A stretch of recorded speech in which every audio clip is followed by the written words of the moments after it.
Mark Passio, who some of you have seen in the lobby at his table this weekend, is an independent researcher, public speaker, radio talk show host, conference organizer, and freedom activist from Philadelphia, right here in Pennsylvania. Mark has undertaken the task of assembling vast amounts of research in the areas of metaphysics, occultism, spirituality, symbology, and consciousness studies. In 2007, Mark began presenting the information in the form of a presentation series entitled What on Earth is Happening?, with the intention of bringing the implications of this body of knowledge to a greater public awareness. In 2010, Mark began hosting his own weekly internet radio show, also called What on Earth is Happening? And that is something that you can access on your computers. It is live every Sunday on the Oracle Broadcasting Network. Mark is also one of the co-hosts of Free Your Mind, the Philadelphia-based conference on consciousness, mind control, and the occult. And it is my pleasure this afternoon to introduce him, Philadelphia's own Mark Passio.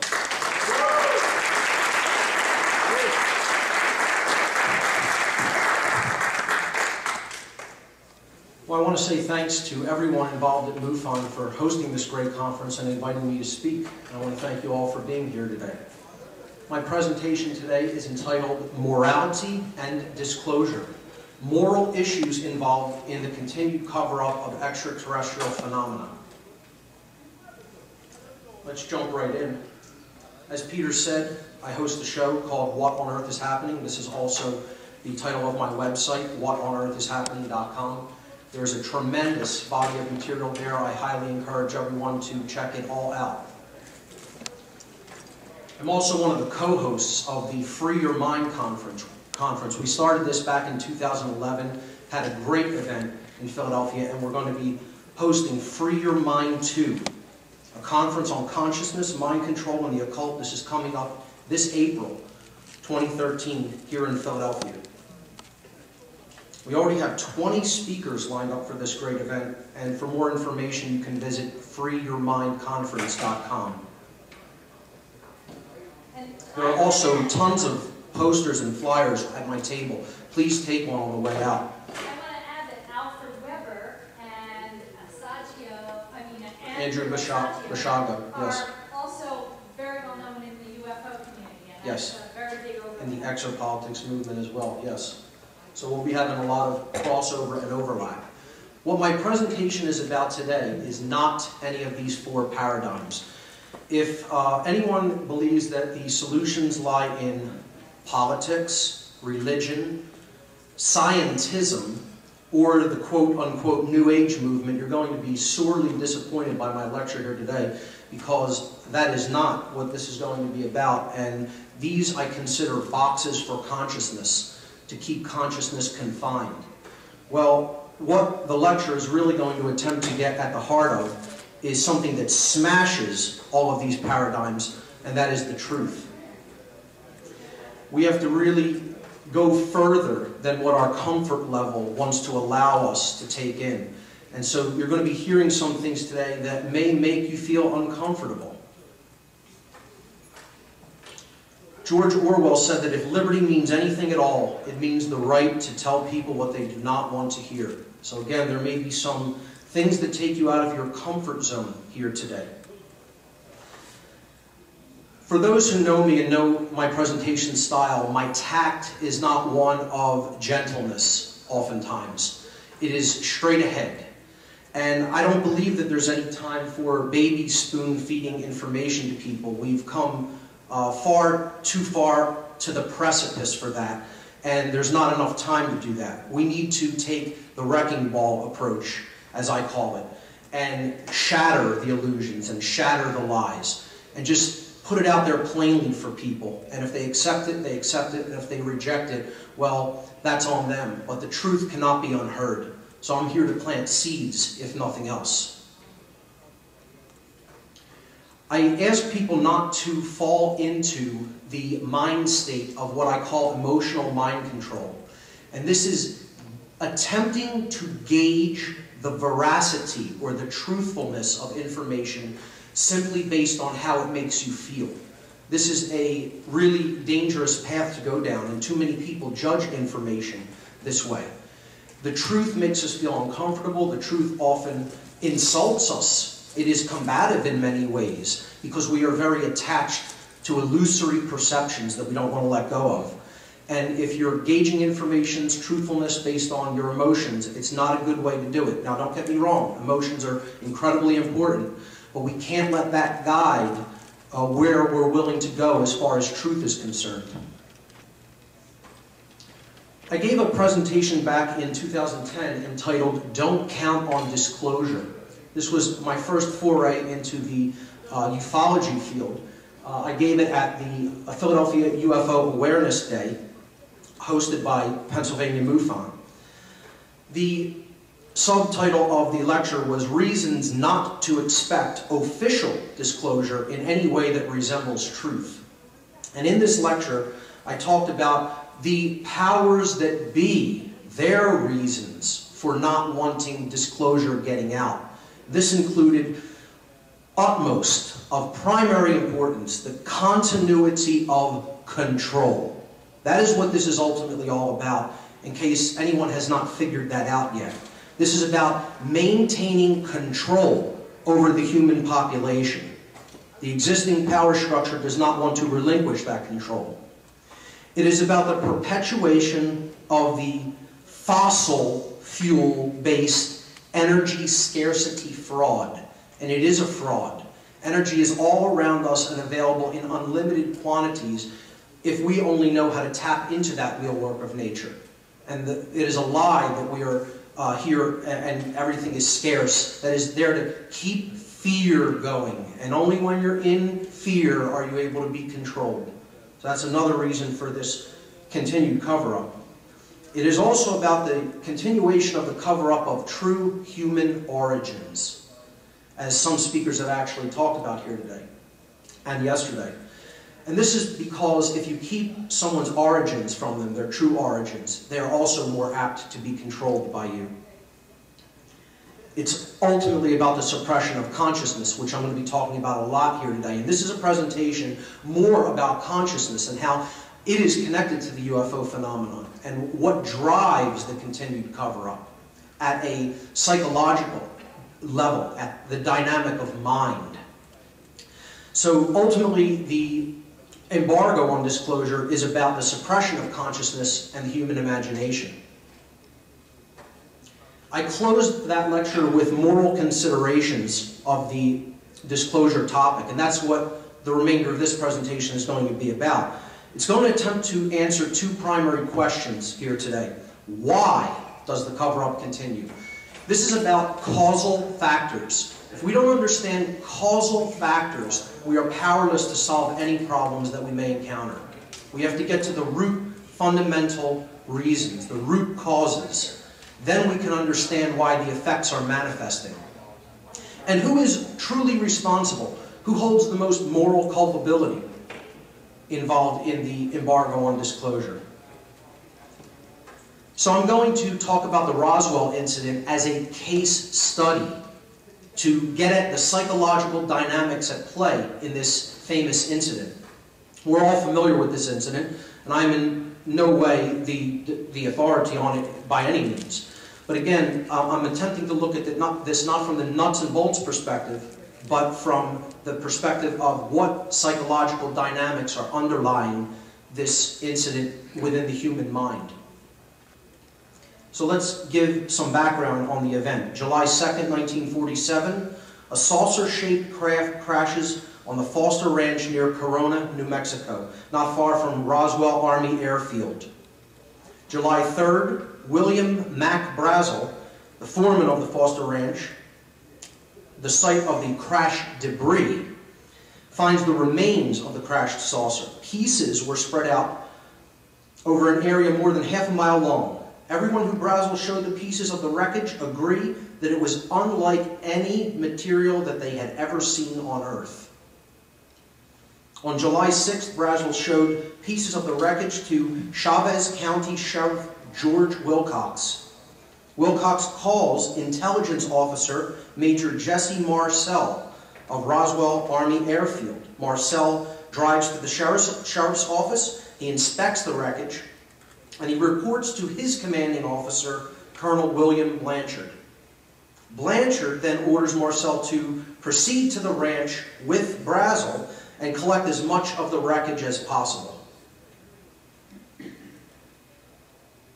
On the 7th, Marcel and Sheridan Cavett of the Counterintelligence Corps collect wreckage from the crash site. On the 8th, in the morning, Marcel and Cavett arrive back at Roswell Army Airfield with 2 carloads of wreckage from the crash site. Marcel accompanies the wreckage on a flight to Fort Worth Army Airfield. July 8th at noon, Colonel Blanchard at Roswell AAF orders Public Information Officer Lieutenant Walter Hout to issue a press release telling the country that the Army had found the remains of a crashed flying saucer. Again, as Stephen just alluded to in his lecture previously, the embargo was almost ended at Roswell.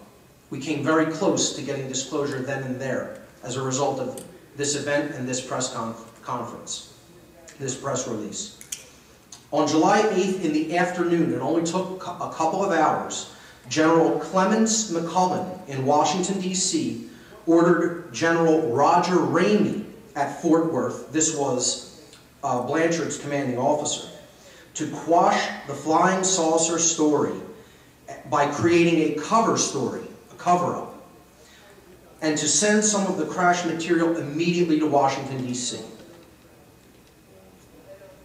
July 8th in the afternoon, Roger Ramey held a press conference at the 8th Air Force Headquarters at Fort Worth, in which he announced that what had crashed at Corona was in fact a weather balloon, not a flying saucer. And to make his story more convincing, he showed the press the remains of a damaged weather balloon that he claimed was the actual wreckage from the crash site at the Foster Ranch. July 8th in the evening, some evening newspapers, including the Chicago Daily News, Los Angeles Herald Express, San Francisco Examiner, and Roswell Daily Record, carried the initial flying saucer version of the crash event. The New York Times, the Washington Post, and the Chicago Tribune were morning papers, so they carried only the weather balloon cover-up story, after being sold that version of the events via the Fort Worth press conference. On July 8th, search groups of soldiers were sent to meticulously scour the debris field at the Foster Ranch, removing all traces of evidence that there had ever been a crash there, that anything had ever occurred there.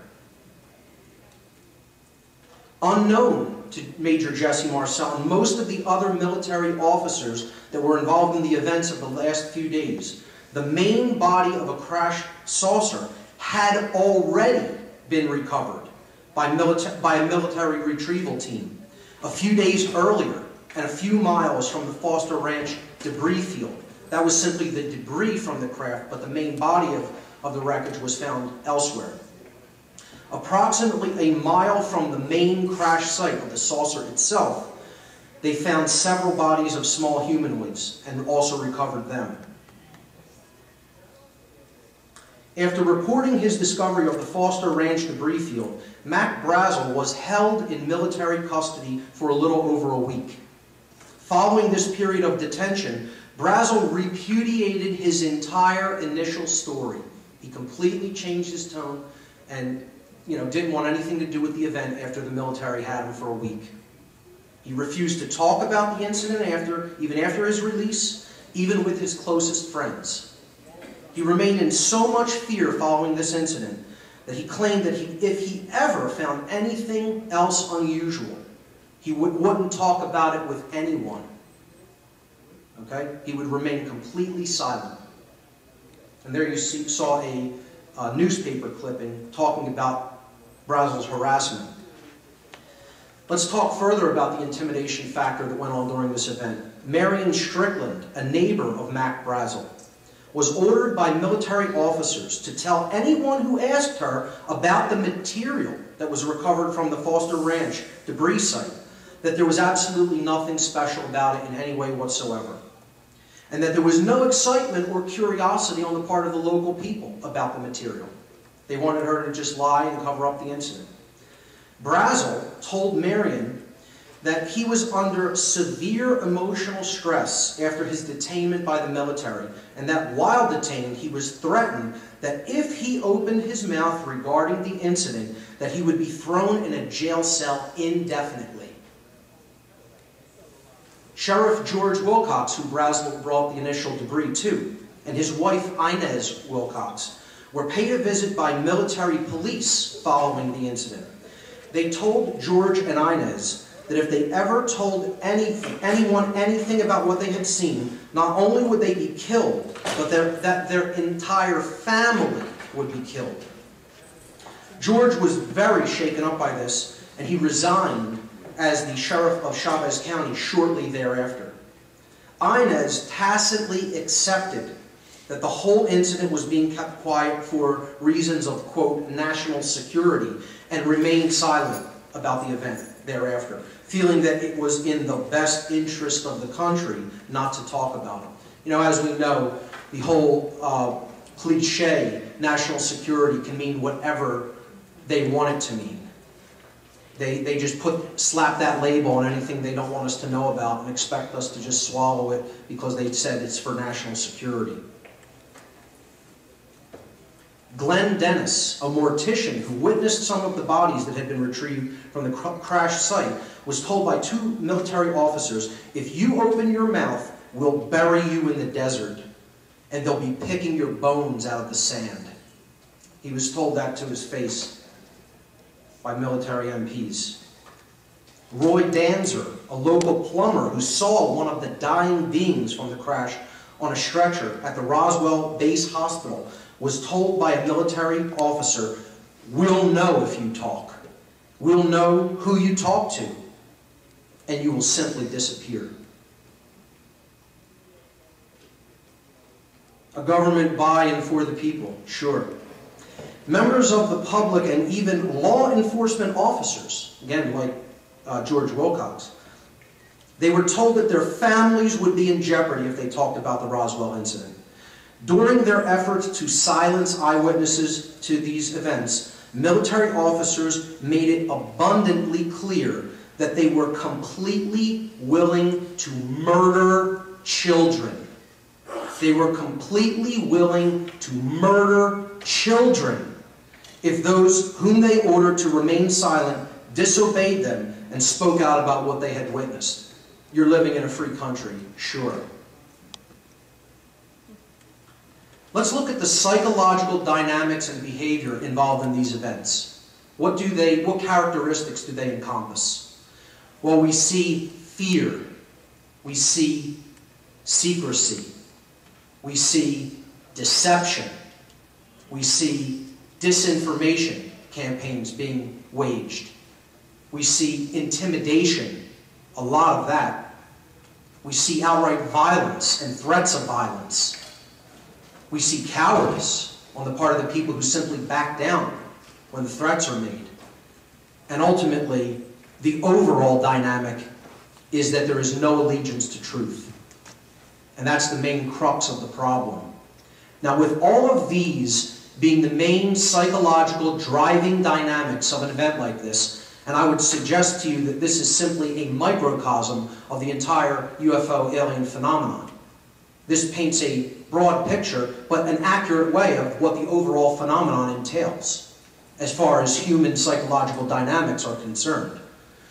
Can't you just imagine that our star brothers and sisters are just so anxious for us to show up in their backyard, with those being the primary dynamics at work among the human race? I mean, I'll bet you they can't wait to greet us with open arms.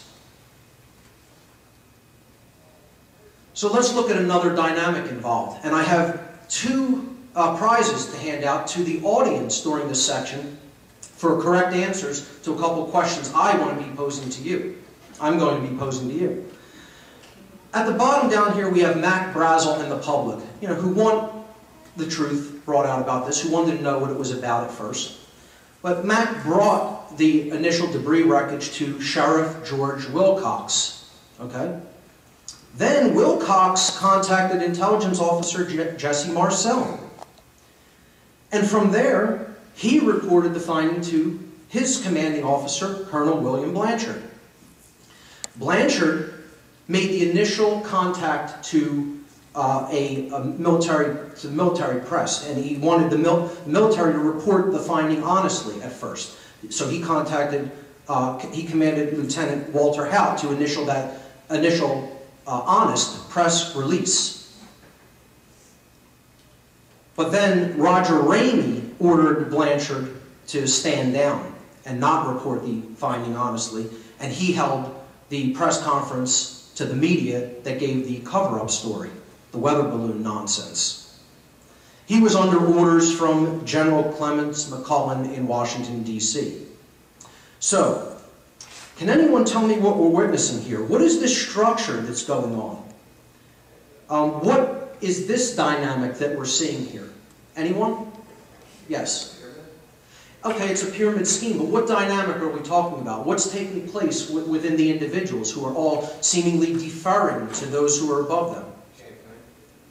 Chain of command was the gentleman's response.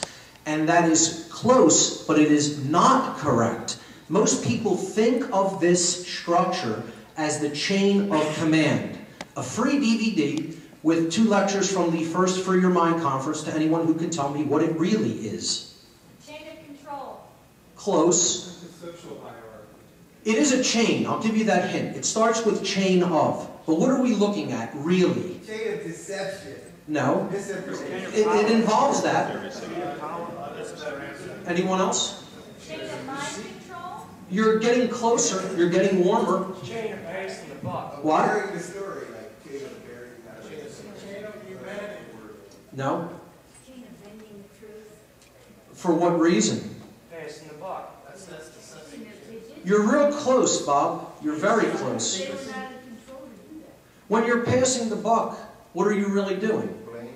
You're trying to pass blame on. But if you're abdicating that responsibility and truth to someone else, what are you doing? What are you doing to them who are above you? You're relinquishing your control to the next person. By doing what? By doing what to the people above you? Giving them the responsibility. Giving them the power and responsibility. And so no one has hit upon the word. Okay, so I'll continue and I'll give you the answer here. And when you hear it, you'll really, hopefully it will be an aha moment. It is not the chain of command, but it is in fact the chain of obedience. That's what you're seeing at work, psychologically. These people are obeying those who they consider in a superior position to them and deferring to them instead of being honest to themselves and to the truth.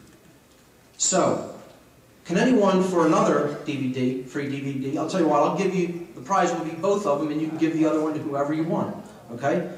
What's at the top of this chain of obedience? What is the psychological dynamic that drives the whole thing? Fear. Not fear, but that's part of the dynamic. What's really going on inside the minds of the individuals if you really think about it and you're honest with yourself about the answer? For someone to be obedient, what must their belief system entail? A belief in what? Authority. It is a what? Who said it? Who said it? Authority. Here you go. Well, you can give them to whoever you want, okay? It is the belief in authority that drives this entire dynamic. The belief that someone else is in charge and in control of you. And that's what is driving the dynamic of no allegiance to truth. The belief in authority is ultimately what keeps the embargo of the truth of this entire phenomenon going. And that may come as a shock to some people. This is where our world really is at right now. It is under this dynamic, under total control by people who we don't really know who they are, and most of us don't really understand their agenda. They work from the shadows, and they are amassing and gathering all of the energy of this world to them, okay, in a totalitarian fashion, because they have capitalized on people's belief in authority. And they have built this pyramidal structure, just as we saw in the dynamic with Roswell. And their entire modality of control, their methodology of control, is based upon occult knowledge. Now, when people hear the word occult, things go off in their head because this word has been co-opted and controlled. The mind control is at work through words, to associate words with other meanings that they really do not have. The word occult only means hidden. It comes from the Latin verb. I'm going to talk a lot about the meaning of words. The Latin verb occultare means to hide, to conceal, or to keep secret. And the two dynamics that keeps this chain of obedience going, that keeps it perpetuated, is hierarchy and compartmentalization. Hierarchy, or the chain of obedience, and compartmentalization. You keep things in seemingly disconnected areas of interest and areas of operations, so that one hand that is working on one part of the project does not know what the other hand that is working on the other part of the project is doing. That is how they are able to keep knowledge occulted or hidden from view. It is a pyramid scheme, and it is a scheme that is based upon obedience. It's not about the chain of command. Command implies power. Ultimately, we are abdicating our power to the individuals at the top by being obedient to their immoral commands and not following the truth. This is a religion. And that is another thing that people will maybe, find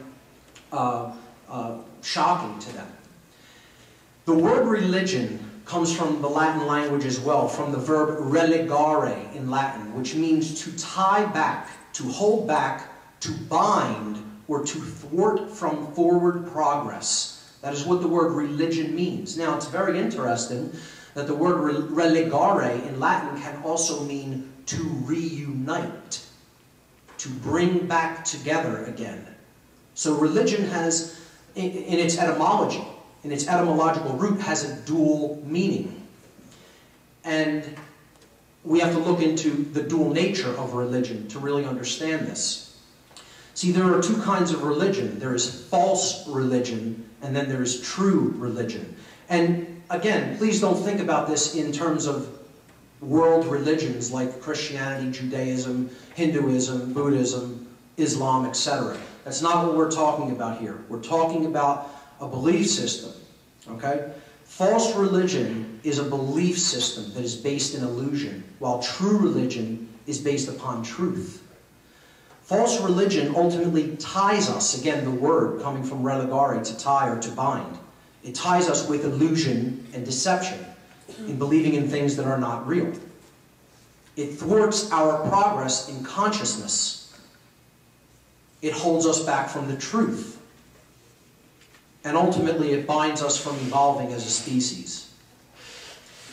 Conversely, in the sense that it reunites, true religion ties back illusion and deception out of our lives. It ties back the lie. It thwarts the progression of tyranny. It reunites us with our true divine essence, the spark of the divine that is within us all. And true religion does bind something, and it binds all forms of evil at work in our lives. Authority is a false religion. The belief in authority, let me say that again emphatically, is a false religion. If you believe in this concept, you are a believer in a false religion, and you are under mind control. And I don't care who that offends. The truth cannot be unheard. That is the way that it is. That is not my opinion. This is about taking you out of your comfort zone if you believe in this religion. It's one of the two universal religions, along with money. that keeps humanity back from forward progress in consciousness and is ultimately keeping us in a prison here on earth, a prison of the mind.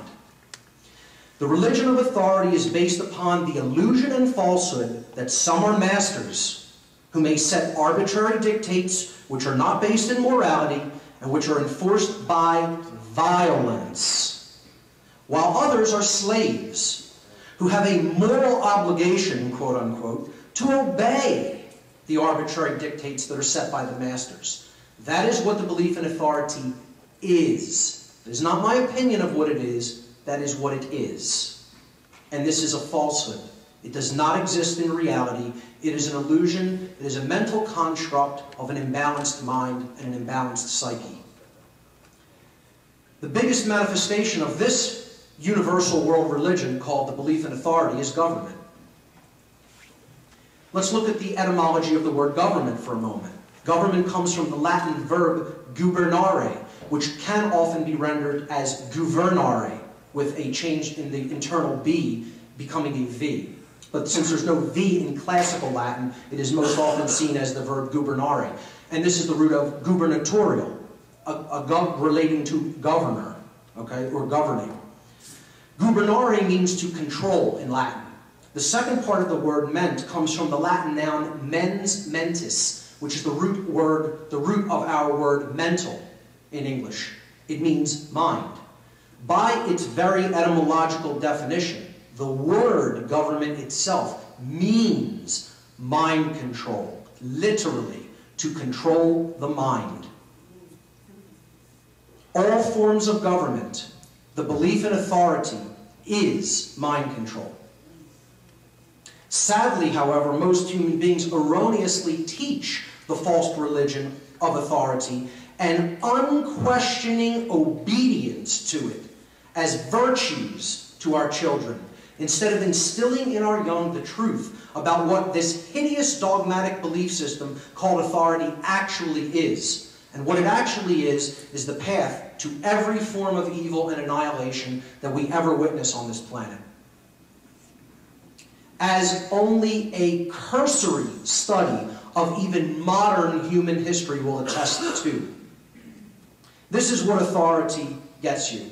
People giving their minds, their bodies, and their souls over to seemingly charismatic leaders who will promise them anything as long as they will follow them and obey their orders. And this is what the obedience ideology ultimately leads us. Whether you want to accept that or not, get a good hard look. That is where the chain of obedience leads you. To a grave. And we've seen it over and over and over again throughout history. And this has everything to do with the UFO and alien phenomenon. Because the same thing is happening in the mind. Someone is conceding to someone else who they believe is an authority. They're going against truth, and ultimately that's where it gets you in the end. If you don't want to look at it from a historical perspective, look at it from a psychological perspective. Study the Milgram experiments that were conducted in the early 1960s by Yale psychologist Dr. Stanley Milgram. He conducted mock psychological experiments to find out how many people would be willing to administer a lethal electric shock to another human being if they were incrementally ordered to do so by an authority figure. And we think of ourselves as so moral as individuals. But let's look at what this psychological mock study showed us, because all of the people being shocked were actually actors. The people who were doing the shocking were actually the test subjects. And they weren't really administering real shocks, of course, because they would have killed the other person. But they were trying to see how far they could push people to do something that was immoral.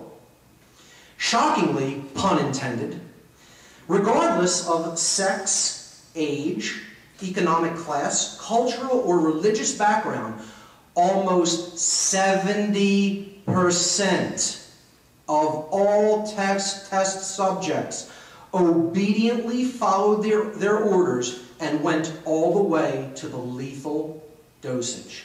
of electricity. 70% of human beings, if commanded to do so by an authority figure, were willing to murder another person if commanded to do so, just because they perceive them as an authority. This experiment was reconducted in the late 1990s. The results were the same. Nothing had changed. Whenever belief in and obedience to authority supersedes allegiance to truth and morality on a mass scale, the entire population ends up in a prison of its own making. And ladies and gentlemen, whether you have really come to recognize this in your own mind or not, this is where we are. This is where we are. And if we want to get out of that cage, we have to free our mind and stop believing in illusion. Because the police state of total control is at our doorstep. They have the population under a state of hypnosis, resembling sleep, in a state of unconsciousness.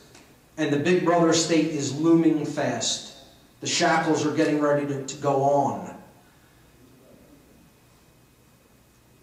The thing that ultimately drives this is ignorance, because so many people are brainwashed by mass media and are willing to believe what they're told if they perceive it to be coming from authority figures. Same dynamic at work in Roswell. People just completely abdicating their own personal responsibility to tell the truth to someone they considered superior to them. The solution for this problem is the development of consciousness, which is working upon ourselves. These are the components of our consciousness. The actual manifestations of our consciousness are our thoughts, our emotions, and our actions. It is ultimately about doing work upon yourself to bridge these three components of consciousness and to unify them, such that as we think, so we feel, so we act, and there is no contradiction between these three modes of consciousness. That we cannot be torn apart from within. That we cannot be made to do something that we don't truly believe in.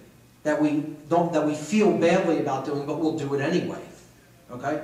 That's oppositional consciousness. The goal is to bridge these three modalities and bring them into unity consciousness. It has been called the body-mind-spirit connection. And ultimately, this is the solution. The type of knowledge that we ultimately need is that each and every one of us alive on this planet are sovereign beings. Sovereign beings. Let's look at the roots of the word sovereign for a moment. In Latin, super, which the first part of sovereign comes from, again, you could re-render a V in classical Latin as a B or a P often. Super in Latin means above. And regnum, the root of reign, is rulership or control. So super regnum, sovereign, means one who is above being ruled, who is above being controlled by another. Or in other words, one who is not a subject or a slave. And that is all the word sovereign means. It means not a slave. That's what the word sovereign means. Not a slave. I am a sovereign being. I am not a slave.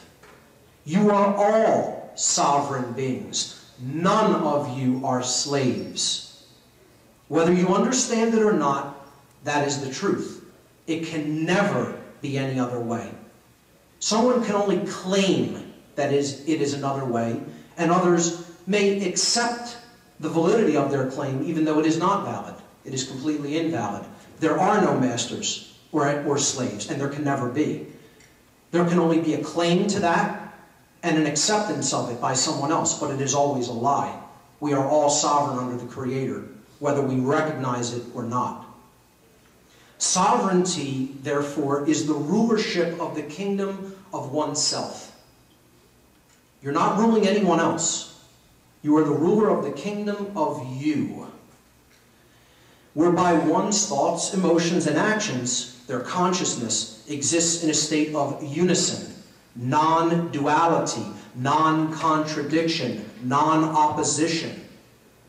Sovereignty is about self-ownership, recognizing that you own yourself, you own your consciousness, your mind, body, and spirit. No one else owns it. Stop giving it away to other people. That's where we get into trouble. That's where all the problems of this world are ultimately generated from, is giving away our power to other people who we think have our better interest in mind. And often all they're about doing is controlling for their own selfish interests. Sovereignty is ultimately about self-mastery. Thomas Jefferson, I believe, said it best. He said that if a nation expects to be ignorant and free in a state of civilization, it expects what never was and what never will be. You can look at it mathematically for those who are a bit more left-brained, and I've come up with this little equation, okay, to help people understand the dynamic. The presence of truth in the lives of the people of a society is always inversely proportional to the presence of tyranny in that society. That symbol in the middle means inversely, it means proportional to, okay, proportional to, and that's the inverse. So if you have tyranny, you don't have truth. If you have truth, you don't have tyranny. It's that simple. It's an equation. This is a law in nature. It always works like that, everywhere. It's a natural law. The dynamic at work that is keeping people from the recognition of this knowledge is the abdication of their personal responsibility.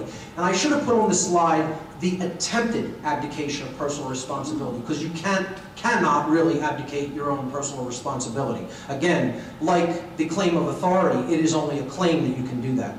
In actuality, in reality, you cannot abdicate your personal responsibility. You're always responsible for your own actions and behaviors.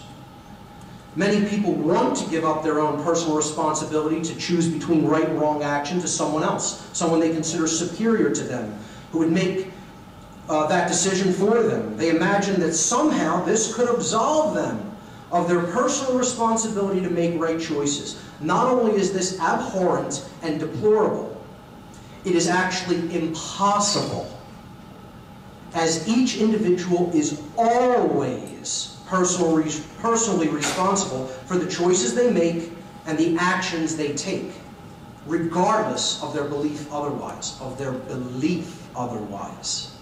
not the truth. See, the problem ultimately is rooted in the belief in illusion, that we can do things that we cannot do. Human beings are real good at this. They believe that they can do all sorts of things that they can't do and that they have no right to do. See, this is what happens when we believe in illusion. You could believe you're going to fly off that cliff all you want, but you're going to go down and hit the bottom. And that's where we're at as a species. The belief in illusion is the root of the problem.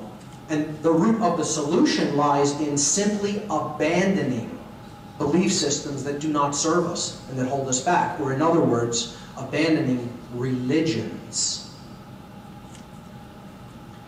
Soren Kierkegaard, the philosopher, said that there are really only two ways that humanity is ever fooled. One is to believe that which is not true, and the other is to refuse to accept that which is true. And I would go farther than Kierkegaard, and I would say these are the only two reasons, ultimately, that humanity experiences self-inflicted suffering. We want to believe in illusion, believe in things that are not true, and refuse to accept the truth into our lives. That's why we're going deeper and deeper into bondage and tyranny as a people. So I don't want to leave on a negative note. I want to present the opposite side to this. What is actually the solution? You know, what do we really need to grasp and understand? What's the key out of that cage? What's the way out? So let's look at that dynamic. The way out is the understanding of natural law.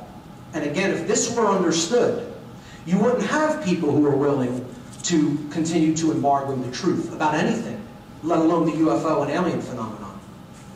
They would do their obligation and practice their allegiance to the truth, and they would tell the truth about what they have discovered. But unfortunately, people don't understand this dynamic of natural law. And let me just clear this up before we go any further. When I'm using the word natural here, this is another word that has been co-opted by mind control techniques. Natural has zero to do, nothing to do with the theory of Darwinian macrobiological evolution, or what certain Darwinists call the quote-unquote natural order.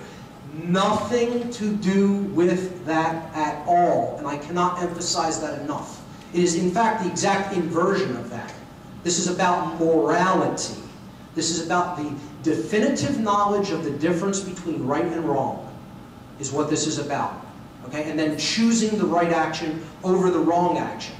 Because this natural law is what ultimately gives us the results of what we have chosen. It's what puts forward the manifestations into our lives of the factors that we have set into motion through the causes called our choices.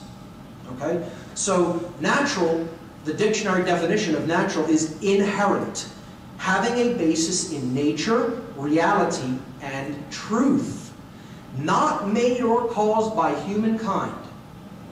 The word law, the dictionary definition, an existing condition which is both binding and immutable. That means it is in effect at all times and places, and it cannot be changed. Just like gravity or electromagnetism. Okay? These are natural laws. They work the same way at all times and places. They are binding, whether we recognize them or not, and man does not have the power to change the presence of those laws. They are always in effect.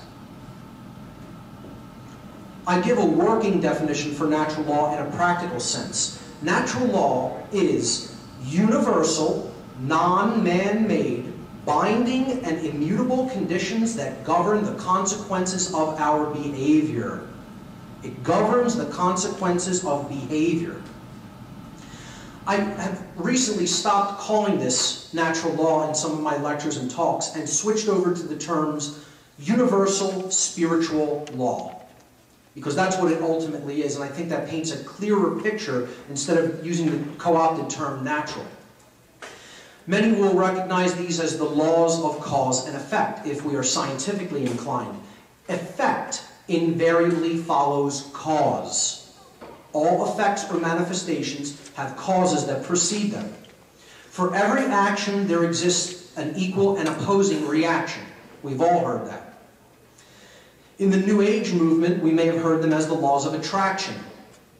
The energy that we emit is the energy that we attract. What we are putting out is what we receive back. The universe is like a mirror in that regard. It is reflecting back to us that which we put out into its field of energy. As you think, feel, and act, so shall you be. This is another way that the law of attraction has been expressed, and it's ultimately saying the same things as natural law or universal spiritual law. Karma, it has been called, or moral law, that we reap what we sow. And it has been expressed beautifully, magically, as the golden rule. Do unto others as you would have done unto yourself. It's really as simple as that. It doesn't really go beyond that, and I could just say that and say good night, everyone. If people were practicing that truly in their own lives, there would be no problem. But unfortunately, we don't want to accept that truth into our minds and into our hearts. Natural law is about the objective differences between right and wrong. When it comes to right and wrong, there are no shades of gray. It's all one way. That's another very difficult thing for people to hear, because our society is so ensconced in the lie and the religion called moral relativism, which will take us down the path to destruction. There is a difference between right and wrong. It's objective and definitive. Right is that which is correct, that which is based in truth. And wrong is that which is incorrect, that which is not based in truth. That's why we use the term right and wrong, meaning both moral or true, whether it's correct or not. Moral is right. If it is in harmony with natural law, then it is right. If it is in opposition to natural law, then it is wrong. And here's what we mean by in opposition or in harmony or in opposition to natural law means. Actions that are based in a right, if we have the right to do it, the action does not result in harm to other sentient beings.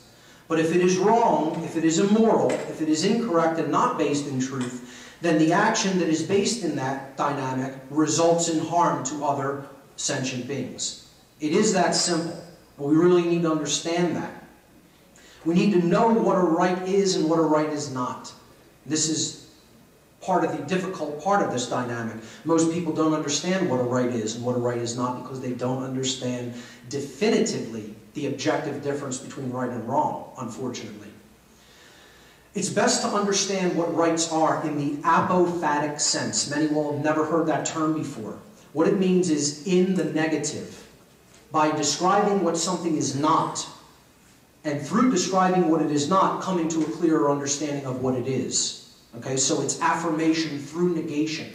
The elimination of known negatives. It's your reasoning by way of elimination of known negatives. That's called the apophatic inquiry method to get to truth.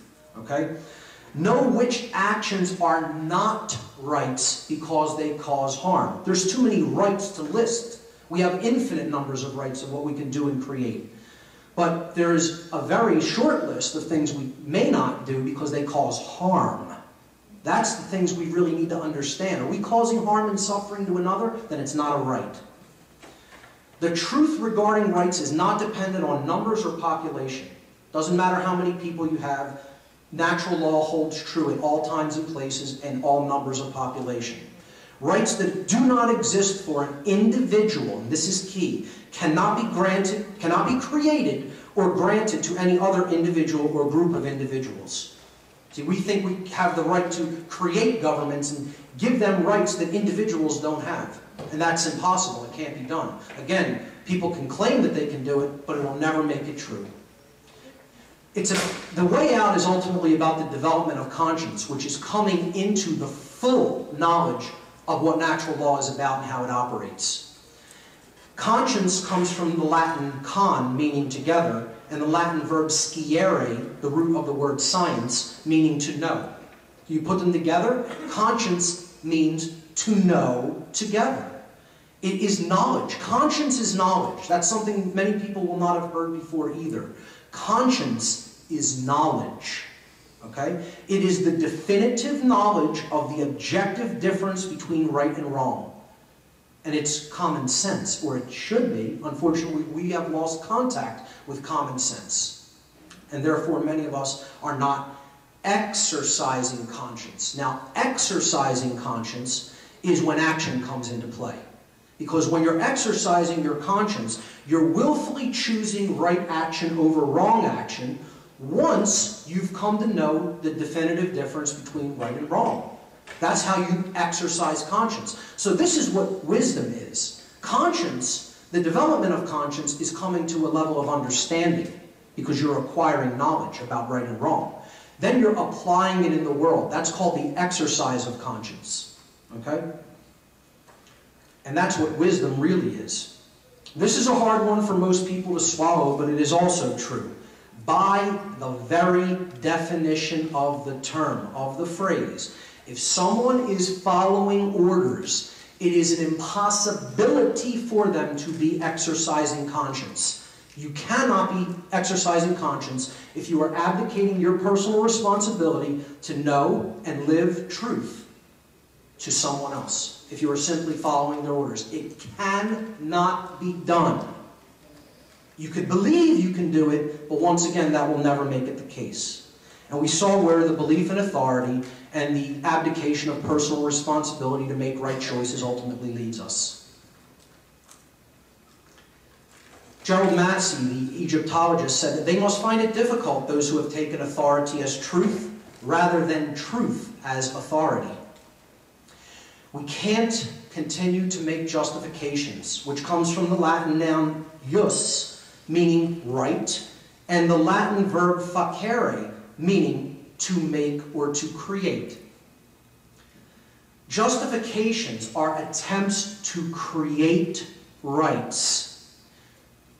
Rights cannot be created by man. Rights come from the creative force in the universe, regardless of what you want to call that. You can call it God, you can call it Allah, you can call it Buddha, you can call it Christ consciousness. I don't care what you call it. That's up to you to make a one-to-one connection with that intelligent creative force that is what we are all a part of. But you cannot create a right. It is impossible. Rights are inherent to creation.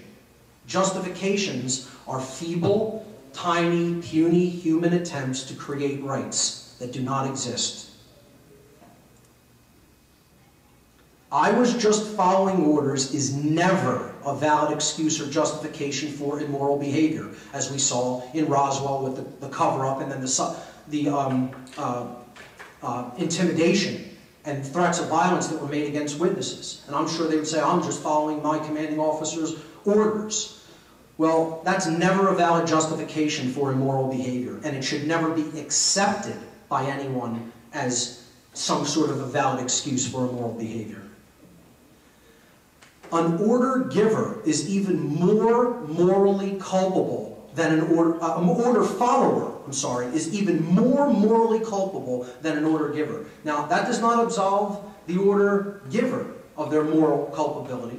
I didn't say that. What I did say is that the order follower is always more morally culpable than even the one who whispers in their ear and tells them it's okay to go and do the immoral act. Because the order follower is always the one who is actually taking the action. The order giver isn't doing the action. The order follower is doing the action. The theft of truth that constitutes the UFO embargo, the embargo on truth about the UFO and alien phenomenon. The theft of truth about something this world-changing and life-transforming regarding extraterrestrial life and technology actually constitutes a crime against all of humanity, and no justification should ever be accepted when offered by the perpetrators of this crime. They need to be held to account for this crime. The researcher David Icke has this to say on justifications. Accept responsibility for yourself and your actions, thoughts, and words. You alone make choices. You alone are answerable to the consequences of your behavior. The feeble excuse that your boss required it, the established expected it, holds no truth or justification. What is the point of even having principles if you allow others to dictate your behavior? At the end of the day, you will judge your performance and the contribution that you have made to creation. It will not be based on what another expected of you or what you did because you felt trapped. This is not a justification and should not be accepted as an excuse. We're all ultimately responsible for our actions. One of the ways out is through an apology, and I call this the cosmic apology. The apology on the level of the species. To admit that we were wrong, that we have done wrong, and that we have allowed wrong to be committed in our midst and in our name. A large part of the crisis in consciousness which we are currently facing is due to the fact that most people are not only unwilling to admit their own wrongdoing, but also unwilling to stand up and call others on their wrongdoing. True forgiveness. I wanted to have something about forgiveness in here, because it isn't about punishment. As long as this embargo comes down, we can forgive. We don't have to necessarily punish people for what they've done, as long as they're willing to come forward, tell the truth, admit responsibility. Okay? In New Age circles, sometimes you have this false notion of forgiveness. And again, making an apology is a source of strength. It's not a weakness. Admitting that you're wrong is a source of strength, not weakness. Because you're coming into harmony with truth, and that's where all power really comes from. But true forgiveness is often misunderstood. It does not mean that continuing to excuse the willful commission of wrongdoing an infinite number of times. That's not what forgiveness is. This is a false notion of forgiveness and unconditional love. Okay, that is naivete at best and cooperation with evil at worst. We have to call people and hold them to account on their wrongdoing and be strong enough to stand in the truth and do that. A sincere apology starts with the willingness to tell the truth. That is where true forgiveness and reconciliation must begin. With the willingness to tell the truth. And we can't do that unless we develop true self-respect. Self-respect, people use the word respect when talking about their relationship to another person. It has nothing to do with another person. True respect has everything to do with oneself. It comes from the Latin prefix re, meaning again, and the Latin verb spectare, meaning to look at. So what respect actually is taking another look, looking at again. And what it ultimately is, when we do this is taking another look upon ourselves and reevaluating what our belief systems have been all about, and whether they have been on the side of truth and justice and peace and order and harmony in the universe. Okay, so that's the device that's going to get us out of this mess. Not any piece of technology. You want the device that's going to solve the problems that we're facing as a species? There it is. It's called a mirror. Develop a deep relationship with one. Take a look at oneself. Take a look into the self. And we need to reevaluate what our mental positions and staying confined and staying attached, our attachments have been. Okay? That's what we need to reevaluate. And that's a process of respect that is internal. The Buddha once said that there are only two mistakes that one can ever make on the pathway to truth: not starting and not going all the way. I know this presentation has probably stretched your minds and it gotten you to maybe take a look at some place where you maybe were uncomfortable to take a look at before. And it brought up some things that may be uncomfortable. But that's where the truth leads, to go past your comfort zone and to go all the way. I'm going to wrap it up right here. Regardless of what anyone's religion may happen to be, government, money, official world religions, scientism, a military, New Age movement, whatever it is, we need to stop attempting to make our religion the truth. And what we need to do is start making the truth our religion. When we do that, then we will wake ourselves up and we will step into the light, and the chains of bondage that have bound this world for so long will start to fall away. We will ascend the ladder to higher consciousness, and in doing so, we will step out of this world hand in hand together and join with our brothers and our sisters in the realm of the infinite. Ladies and gentlemen, thank you for your kind attention.